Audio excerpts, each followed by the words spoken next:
আর একটা প্রশ্ন হলো, নামাজে অজু ছুটে গেলে করণীয় কি? সুন্দর প্রশ্ন না? এর এই বিবরণটা আমি দিই। ধর নামাজে আপনি সামনের কাতারে আছেন, নামাজে দাঁড়াইছেন, পিছন থেকে একটু বায়ু সরে গেছে আর কি, এটা হাসিয়েন না, এগুলো বুঝার বিষয়। ফুস করে একটু বায়ু সরে গেছে, এখন করণীয় কি? মুরব্বীরা কান খাড়া করেন, এই মুরব্বীকে এই ভুলগুলো বেশি হয়, যুবকরা মাঝে মধ্যে ঠাস করে দিয়ে লাই আছে না নাই? তো নামাজে অজু ছুটে গেলে করণীয় কি?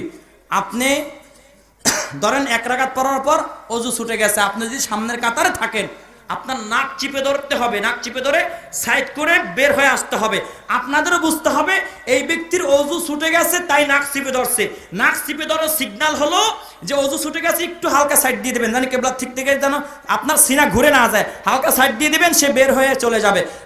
যার অজু ছুটে যাবে সে কোনো কথা বলতে পারবে না, বের হয়ে পিছনে গিয়া অজুখানে গিয়ে অজু করে আবার এসে ওই যে এক রাকাত পড়ছিল, দ্বিতীয় রাকাতে যদি পায় দ্বিতীয় রাকাত থেকে নামাজ পড়বে, তার পরিপূর্ণ নামাজ হয়ে যাবে, তার আর সহজতা দিতে হবে। ওই যে এক রাকাত পড়ছিল ওই রাকাত ঠিকই আছে, দৌড়াইয়া পড়তে হবে না, যদি কারোর সাথে কথা না বলে। বুঝতে পারছেন? এটা গেল। তাহলে করণীয় কি বুঝছেন তো? নাক চিপে ধরবেন। আর নাক চিপে ধরলে বুঝতে হবে আপনাদের যে মুসল্লি অনেক আছে, যদি কেউ নাক চিপে ধরে বাইরে এই জায়গা দিস না, ঠেললে দাও আছে না নাই? তুই নামাজের মধ্যে ঠেলে যাচ্ছিস, পেয়াতুকি হচ্ছে। অনেকে কেন নামাজের মধ্যে সোফার দিয়া লাইলো।